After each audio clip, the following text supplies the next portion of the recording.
goals of this DIGS project, or this DIG extension project, is to make it more Excel compatible, i.e. can we get something from Excel and get it into DIGS? One of the big problems we had with the previous version of DIGS is that this was actually very difficult. Now to do that, what has happened is that Image Matters has created us a DIGS web service. And the DIGS web service is very powerful and very flexible in the way it works. So effectively what you do is you pass it a mapping file, which we'll have a look at that, and we'll pass it some CSV files, and we'll have a look at those, and it does some clever stuff that I've no idea how it does it, and it churns out a DIGS XML file. So what we've done really for Kinetics for this project is that we've written an add-in for Microsoft Excel that creates these CSV files in the correct format, that allows you to add or manipulate this mapping file, and then after it's created the files, it makes the web service call to the DIGS web service, and it waits for it to finish, and then it allows you to view the DIGS file.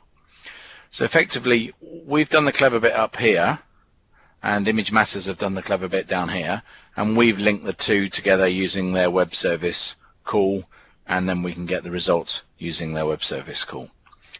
So it sounds quite simple, but what we've had to do to actually make this to work is we've had to come up with a CSV file format for the DIG structure, and we've had to come up with a mapping format for it as well.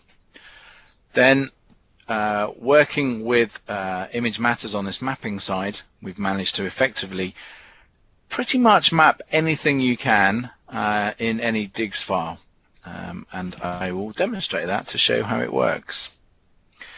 So if we go into Excel, and we'll have a look at something quite simple to start with. So we've got a number of example files, and we can start with example number 1. And here we've got a very simple high-level piece of DIGS information on the project name, their code, when the project started, and everything else. So all we do is we ask, we've got some document info in here as well, when was it created, software version, etc. And then we just ask the DIGS tool to create DIGS data from all sheets. So this now goes through, it creates the CSV files, it's created the CSV files, it's posted them to the internet, allowed the web service to do whatever it likes, and then returns it to us. And this is the file that it returns to us.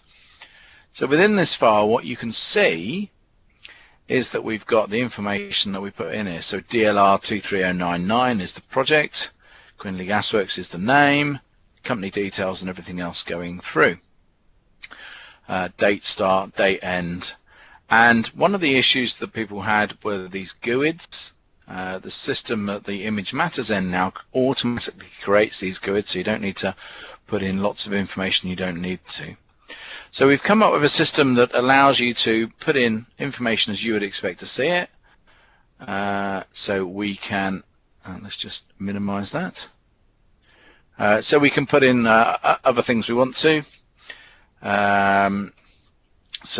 We can just put in some general information, or we can change the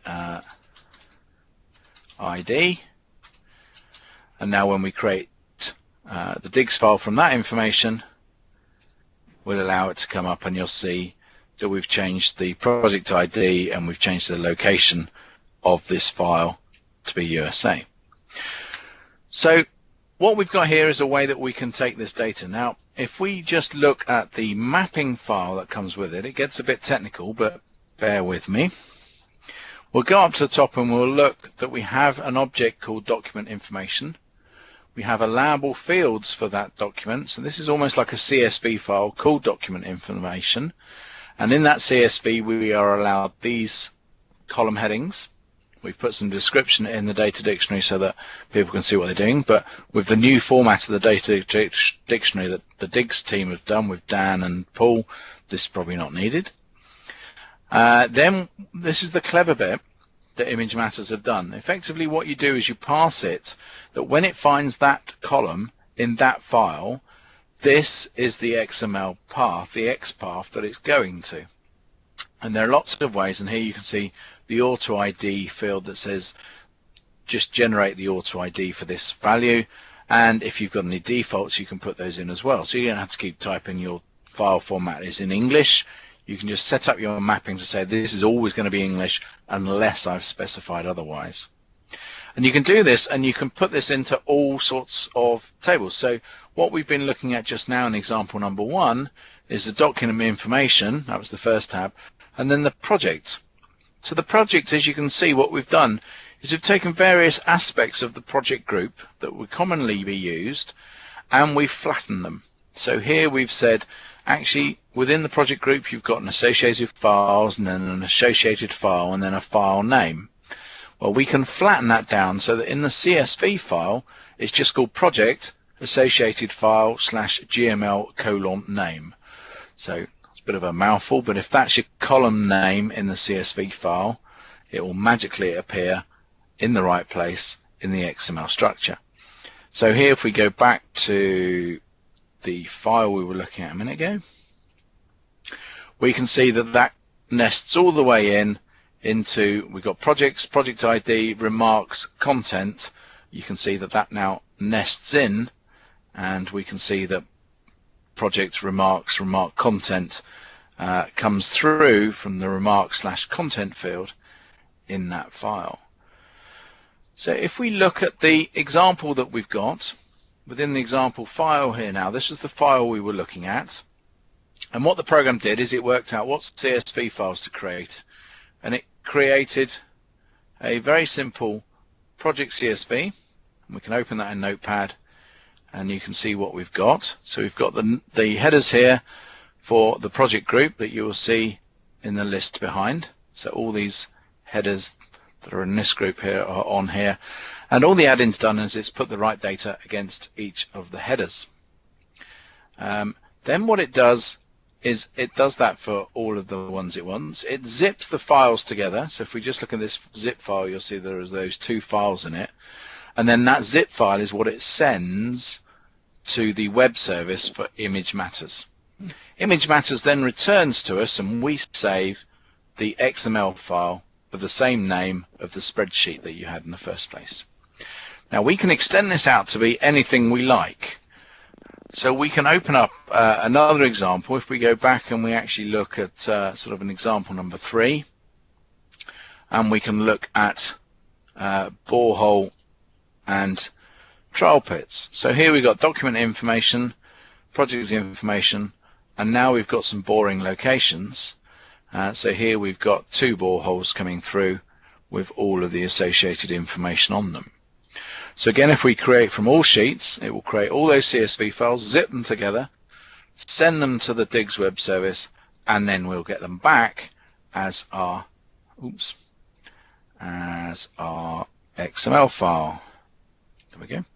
So now we've got a project, and we've got 2 sampling features, a borehole 1 and a borehole 2. So now you can see we can start to use our spreadsheets to build these Diggs files quite quickly. Now the beauty of this system, in the way that Image Matters have put it together, is it means that developers who are looking to write export routines from their applications can effectively create CSV files pretty much in whatever format they like, and then they can either use the standard whole base mapping file or Diggs mapping file, or they can use their own. So they can actually define their own mapping file if they want to as well. So within this, you can then start to build up your own spreadsheets to look however you want. So I think the last example I've got here is if we just open it up and we go to example number 5, which contains a whole load of sampling information as well. So here we've got a document that starts to build project information, document information, borehole and boring locations. Then we've got some trial pits, some backfill information. Now this is really cool because it shows that this one sheet on the spreadsheet can include backfill information for 2 different types of objects as far as Diggs is concerned. So here we've got a trial pit, which is actually a pit location, and 2 boreholes, which are boring locations. And then in this last sheet, which has got everything exposed so you can see what's going on, we've got a single sample. Now, if we go and create that, takes a bit longer. It creates all the CSV data, sends the mapping service, wait for the mapping service to disappear, open the file, and now what we've got is the project information, some sampling information. Here's borehole 1, and we can go down and we can minimize some of this stuff so we can get to some of the backfill. Here's the backfill information there for borehole 1, and you see it's nested it all in the right place. It's done it all magically itself, all being done through the mapping file and the way the mapping file works. And then here we've got our sample that we put in as well, and our sample will refer back to the project that it's referring to and any locations it's taken from as well. So that's a kind of a whirlwind tour of exactly what the feedback tool does and how it works, but it really has made the creation of DIGS data from either an Excel application using the DIGS feedback tool, or from your own application just by writing the CSV files and doing a web service mapping call so much easier than it was in the previous version of DIGS. And that kind of ends my presentation and demonstration, exactly kind of what we've done and how it works. And hopefully that's it. Thank you, Roger. Yeah, good. Stop that. So we'll stop.